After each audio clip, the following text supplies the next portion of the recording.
Can you all see that and can you hear me? We can just see the meeting. We don't see the, there we go. There's your presentation. Thank you. Okay, so the objectives for this morning's meeting is to discuss the causes and effects of childhood blood lead levels, identify the most common sources, teach ways how to minimize children's exposure, determine how often children should be tested, and then the role of the health department. Oh, Juanita, yes. Can you make it a little bigger? We just see the... Oh, sorry, yes. It's no worries. There we go. Perfect. So there are the objectives. So what is lead? Just to review, that lead is a metallic element that's commonly found in our daily lives in things such as old water lines, contaminated soil, maybe from prior factories or where leaded gasoline may have been utilized. It's also a neurotoxin, which greatly affects children and their developing brain. It really has no biological value in our bodies, unlike other metals such as zinc and iron. And it's the number one source of environmentally caused health problem in children. So who can get elevated levels of lead in blood? Really anybody.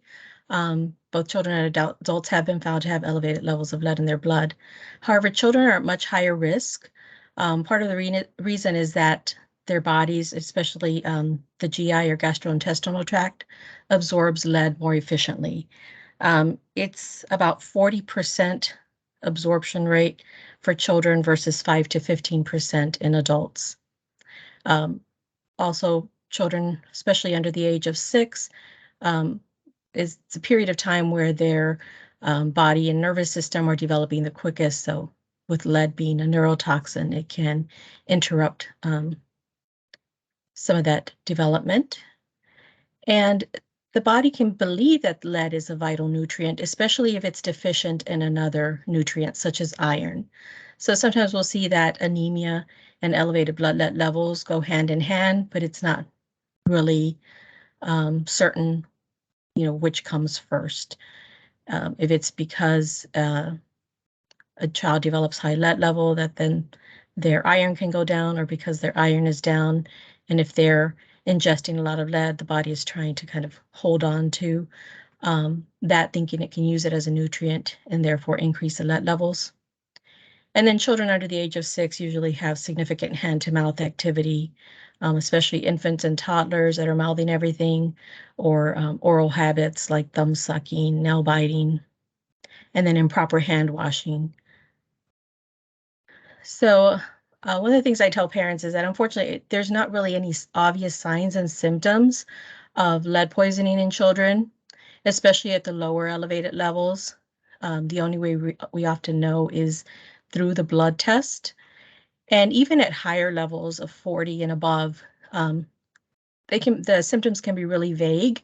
Sometimes it can just be some, complaint of a stomach ache, fatigue, being irritable, headaches, any of these listed, weakness, poor appetite, vomiting, lack of coordination, sleep disorders, which a lot of those can initially be chalked off to any other number of illnesses. So what I tell parents is that our biggest concern is more those potential long-term effects of children, especially if they continue to be exposed to high levels of lead or to lead for an extended period of time. So if it's not addressed once it's identified. So things such as a loss of IQ, developmental delays, ADHD, and behavioral problems. The primary routes of exposure for children are hand-to-mouth activity and ingestion. So either hands or fingers going into the mouth, contaminated toys, maybe they've spent time on the floor or outside. And then pica, so that's eating non-nutritious food, things such as drywall. Oftentimes what I've seen personally is because of the period of time that the children are being tested at the doctor's office, but also because of the period of development, infants and toddlers are what make up the bulk of the elevated blood lead level cases that we receive. So from like 9 months to 3 years. A lot of times when we do see elevated levels in children 4 and 5, it's not uncommon to see another condition associated with that, which seems to be like autism. So the child has autism and has known pica. So eating things they're not supposed to, picking at walls. So generally, when I'm talking to parents of infants and toddlers, we talk about how children tend to outgrow those behaviors as they get older. They also learn better, how to wash their hands, those types of things. But again, we do sometimes see pica. And then for adults, the most common route that we get contaminated is usually through inhalation. So somebody's doing renovation work in an unsafe manner or without the proper equipment, such as a mask. So I know that, I don't know what the percentage is, but I know that per my supervisor, Brian, a lot of the positive results that we see when we do our lead risk assessments come from the dust within the home. That dust can be generated from surfaces that were painted or contain lead paint at some point. And those are really primarily those friction and impact surfaces, such as the doors, floors, and windows. So, if you look at these images, you can imagine if you're frequently opening and shutting a window in this condition, or a door in that condition, or walking on floors, such as in that middle picture. They have deteriorated paint, and then, as you're opening and shutting or walking on, you can create more of that dust through loosening more of the old deteriorated paint. And then deteriorating surfaces, especially the outside of the home, the painted wood on the outside of the house, porches, we see this a lot. There is a specific pattern that our inspectors often look for when they're out on an inspection that's called alligatoring. So if you see that bottom picture, you can kind of get where that term came from. Kind of looks like alligator scales. That's pretty typical of old lead paint and how it starts to kind of break down. Paint, so again, chipping and flaking paint. So these can be on any surface. Sometimes I'll tell parents, even before or along with chipping and flaking paint, you'll have old paint that starts to kind of chalk to where you place your hand up against it, you get that fine film like in that middle picture. And that can mix in with your regular household dust, such as the lead dust as well, and settle on the flat surfaces of the home, which we're going to talk about soon. And then chewable surfaces. So window ledges, window sills especially. That's, again, one of the things that our inspectors keep an eye out for when they're in the home, is for any teeth marks on some of these surfaces. So even when parents say that they have not seen or noticed that their child bites windowsills, our inspectors do keep an eye out for that, and they're sometimes able to point that out to the families. And then soil. So soil could have been contaminated by paint and gasoline emissions from way back when. And it tends to stay in the top layer of the soil. It can be found, contaminated soil can be found near old buildings and highways. And that would have been due to just heavy industrial traffic or emissions when we still had leaded cars or leaded gasoline in cars. And bare soil can be a hazard. So there are recommendations that we make, especially when I'm going through the lead risk questionnaire with the family, and identify that one of the outdoor play areas of a child tends to be the backyard, where they maybe like to dig in a hole. I usually encourage them to try and provide a safer alternative, maybe a sandbox that they can dig in, and cover that bare soil with whether it be grass or mulch, just to prevent or provide that layer of protection. And then water. So we know that lead pipes can leach lead into the water, especially as we draw hot water out of the tap. The heat, when in heating up the pipe, can, if there is lead in the pipes, can tend to leach more of that lead into the water that's being drawn. And lead can also be found in solder and fixtures. So one of the things I recommend to families when I'm speaking with them is, if they indicate that they do use tap water for drinking and cooking, is to, if they need hot water, to draw cold water instead and then heat it up rather than drawing hot water out of the tap. So some of the other recommendations that we make to help prevent lead exposure, and in a lot of cases with when I'm speaking to families with children who already have a high lead level, is to prevent further exposure, is housekeeping. So that really goes a long way in reducing the levels of lead dust in a home. So the slide says, children living in older homes can be exposed to lead from contaminated dust in their homes. So being that we just live in an older area of the country, it's about 80 to 85%. I've heard both numbers. 80 to 85% of the homes in Allegheny County were built before 1978. So that's the majority of our homes that have the potential to contain lead paint, in that lead paint was not banned in the US until 1978. So, as much as we would love to see every home in our county be lead-free, we know that in order to attain that, a lot of homes would have to be taken down nearly to the studs with on-new walls, doors, floors, windows. So our goal is to help families make their homes lead safe. So these are some of the prevention efforts. Housekeeping, using wet cleaning methods, which we just say is a soap and water solution. I have a lot of families say that, they're boiling their water or they use bleach to clean. But being that, I explain to them that lead is not, like a bacteria or virus or microbe that you can necessarily boil or sanitize away. It really needs to just be picked up, cleaned up off of the floor or whatever surface, and then disposed of properly.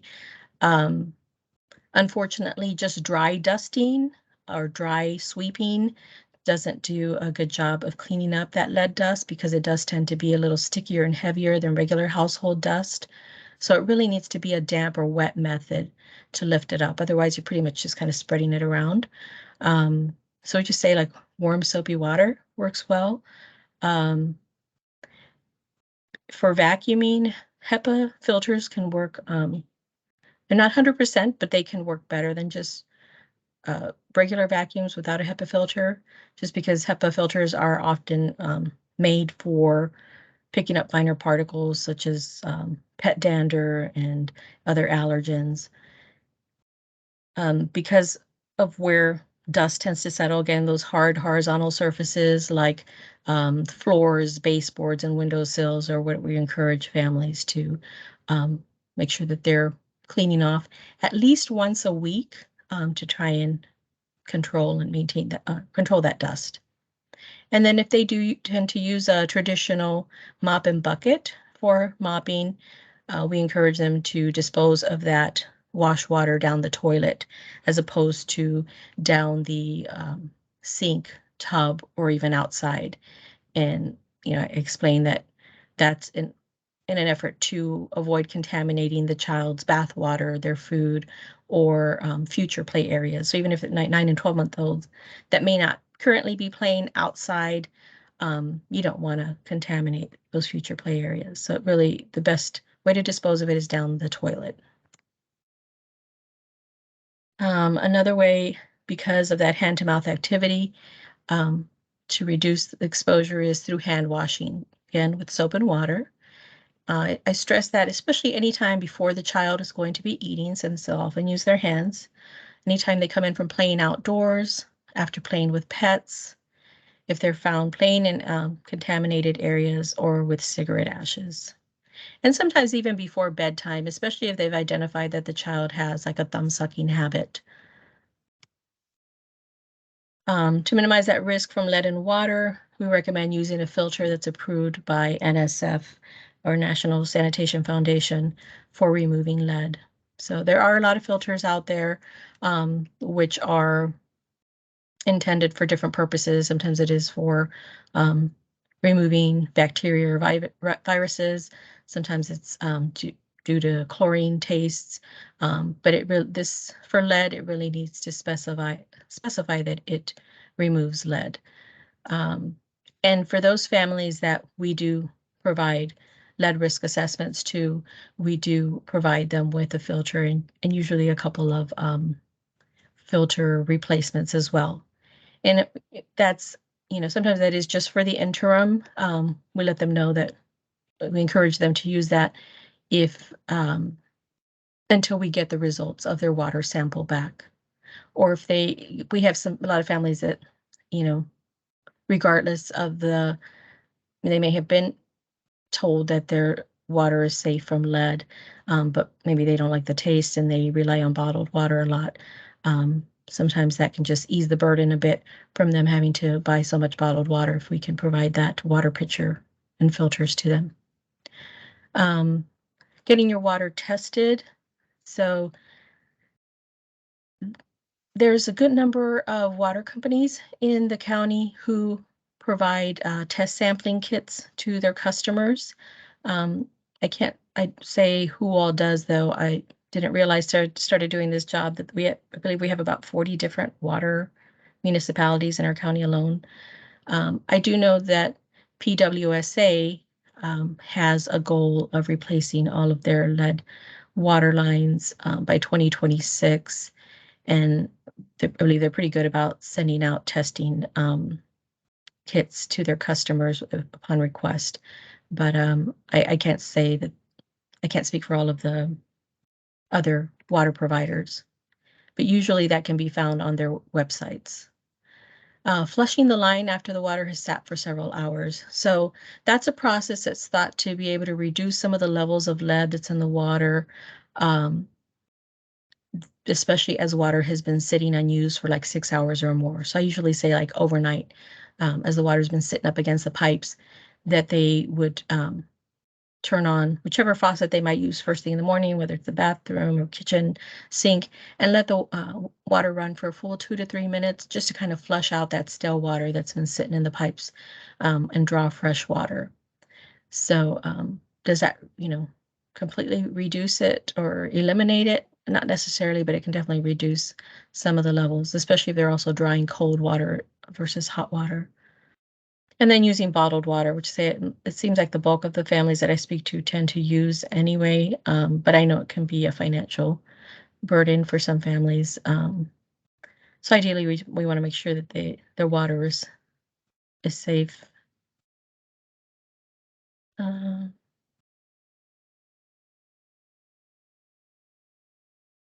believe I have one more, but it's not advancing anymore.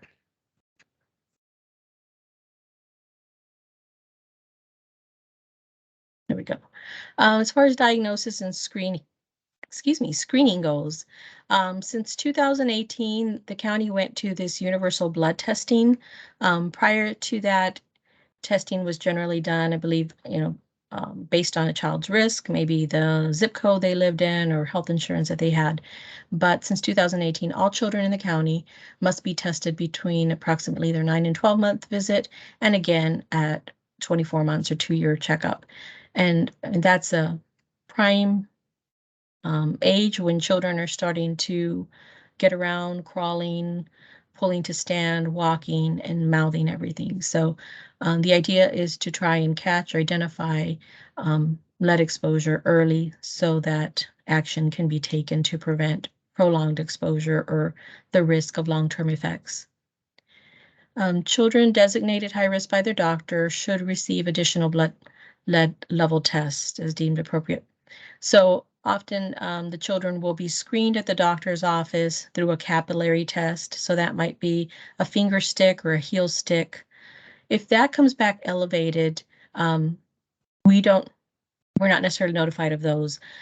Those usually indicate that the child has been exposed, but whether maybe they were playing on the floor of the doctor's office or right outside right before the visit, even though the tester usually, have the parents wash the child's hands or wipe the finger down very well, there's always that risk of skin contamination that as you do the blood, the finger stick or heel stick could have picked up just surface contamination on the skin versus what's in the bloodstream.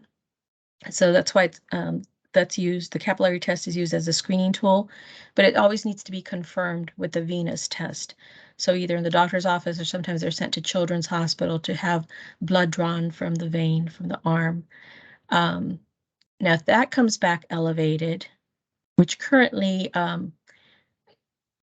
it was last fall, the CDC dropped the level of considered to be elevated, which was previously 5 or above, to 3 point, it's currently 3.5 or above, is considered to be elevated. So if that venous test is elevated, then we will generally receive a referral from the doctor's office. And even when they don't contact us, we get those levels automatically from the state lab. So any abnormal lead level is sent to the appropriate county that the child resides in for follow-up.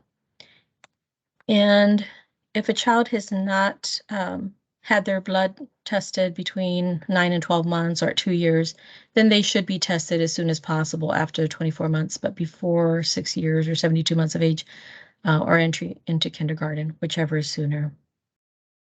So sometimes when I'm following up on a child and if there's other children in the home under the age of 18, I'll ask whether any of those children were ever tested or had elevated lead levels. Most of them have, and usually when they haven't, sometimes I'll find that they moved from another area, out of state, out of country, since the older child was born.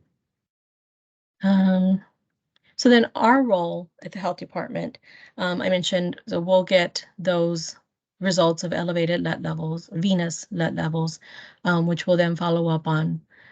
I mentioned CDC dropped that level, what's considered elevated, last fall to 3.5. However, currently at the health department, we still are primarily reaching out to families with levels 5 or above. And I know initially my understanding of why that is just based on our staffing and equipment, that we're still focusing on 5 or above for actual lead risk assessments. But as far as our role in educating and outreaching to vulnerable communities, we are letting them know about these this change in lead level. So ACHD performs lead risk assessment for children with confirmed blood lead levels at or above 5 micrograms per deciliter. And this is something that we do offer them free of charge. As far as what happens during our lead risk assessments, so our goal is really to try and identify those lead hazards in the home. Prior to COVID, when level was identified, elevated lead level was identified, I would reach out to the families, assess their desire for a lead risk assessment, because it is actually a process that is voluntary. The family has to agree to it. It's not required for them to do. But a lot of times when I'm talking to families, I'll ask about whether they have any idea or thoughts as to where they think the child may have been exposed. And sometimes when I do have families that decline a lead risk assessment, they'll say, "Oh, we know we were recently doing some renovation work, put on a new or dismantled and put on a new porch or kitchen." But oftentimes those families, I mean, especially when they're not quite sure where it's coming from, they tend to find the lead risk assessments helpful in identifying those sources. So we use an XRF or X-ray fluorescence machine to identify components that have been painted with lead-based paint. So I usually describe this to parents as a little gun-shaped device similar to a price scanner at the grocery store that's placed directly up against the painted surfaces of each room of their home. So the walls, doors, floors, and windows are tested for lead-based paint. And then the inspectors will also collect samples of the drinking water, dust in the home, and then soil around the outside of the home. The inspectors can generally give the families a pretty good idea of any issues with the paint before they leave that day of the visit. However, I explained to them that those water, dust, and soil samples are sent to a lab to be analyzed, and it can take them sometimes up to 2 weeks to get those results back to us. But then we compile all of those results into written report, which we provide them a copy of, as well as the pediatrician. If they're homeowners, if they're renters, we will also provide a copy of that report to the landlord, and that's to make them aware of where the issues lie so that any necessary repairs can be made. So for homeowners, it really does tend to be more of a service that we're providing to them, to helping them identify where the sources are and providing recommendations of what they can do to correct that. But we don't have any kind of enforcement capacity. Whereas with renters, we do generally send a letter to the landlord along with those results, saying that, they need to address the issues within 30 to 60 days. Usually 30 days, and if we don't hear back or follow up with the family and learn that nothing's been done, then sometimes they'll give them those additional 30 days, but with the risk of fines if they don't address the issues. So the images here are just examples of what is utilized or done during the lead risk assessment in the home. That's the XRF scanner that I mentioned. They can all look slightly different, but that's kind of a basic, like I said, like a big price scanner. On the upper right-hand slide, that's an example of collecting a dust sample in the home. The inspectors tend to focus on collecting those samples like in high traffic areas. So near the entryway where a lot of that potential lead contamination can be tracked in, maybe on shoes. And there's a certain millimeters or centimeters that need to be swabbed or swiped for collection. So that's what the frame is that you see that they're using as a guide. Those test tubes saying BO, B0, B1 are similar to the test tubes that we then would place those, the wipes that you see being used on the floor into and sent to the lab. And then bottom right hand is an example of the water bottles that we collect drinking water samples from. And usually our inspectors will try and contact the family the day before and ask if they can try and not use the water prior to the visit. Ideally, the inspector wants to collect like an initial first sample of water first thing in the morning to detect the levels of lead. So we'll ask, like, hold off on washing dishes or laundry if at all possible, and they try and schedule those first thing in the morning. And then this is the contact number for our lead program or ACHD Housing and Community Environment Program. I usually just tell the families or identify I'm calling from the lead program, because a lot of times when I use housing, they think that we can maybe assist with providing or referring to actual housing to reside in. But it is ACHD Housing and Community Environment Program. So we can provide phone consultations for lead hazards and educational literature, perform the lead risk assessments when the child has elevated blood lead level at or above 5 micrograms per deciliter. In cases where we might be reached out to with a child with a lower level, 3.54, that's again now considered elevated, but we're not yet able to do a lead risk assessment for, we may refer. I wasn't able to get information prior to this presentation, but I know that the state has the Get the Lead Out, no, I'm sorry, Lead Free Promise project campaign, and they have a toolkit for families on their website, which does have contact information for the insurance programs. So based on a family's health insurance, they can reach out to their insurance and be referred to a program or outside source that the insurance may cover. Sometimes we've also referred like to Women for Healthy Environment, as they were offering lead risk assessments as well. So our funding covers testing for families with elevated lead levels, but if a family contacts us, again, either just wanting to have a lead test because of living in an older home, or if that level is below 5, then we can always refer elsewhere. But that's all I have. I just wanted to show an example of another handout, because that's not addressed. It wasn't addressed in the PowerPoint, but which we have been seeing a little more often, especially I'd say in the last year and a half, and that's with families or communities with of immigrant and refugee families. Sometimes we've gone in and not been able to find any lead hazards in the home, but then come to find that maybe the family is using a lot of imported items, such as maybe canned goods, spices, or candy from other countries.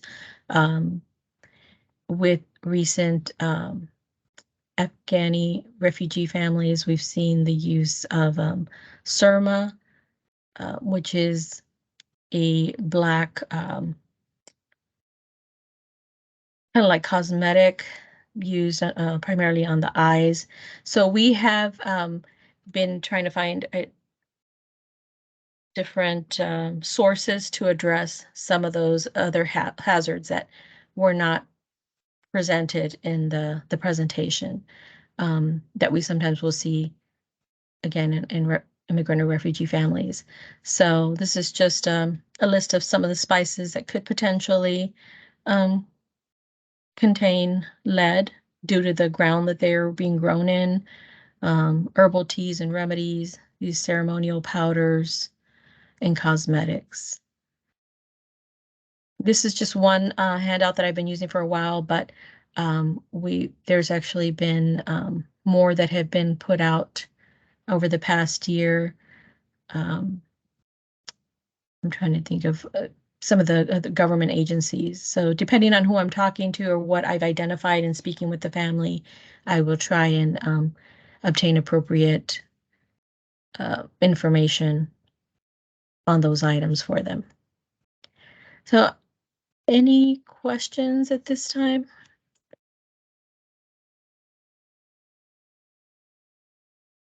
Stop sharing. Any questions at this time?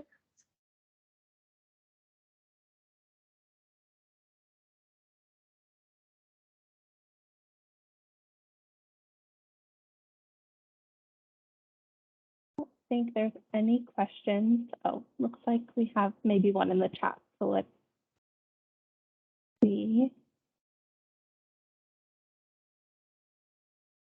Okay, just great presentation. Well, Juanita, thank you so much for that great presentation. It's going to be available recorded on our website, and we can send a link to everyone who participated today.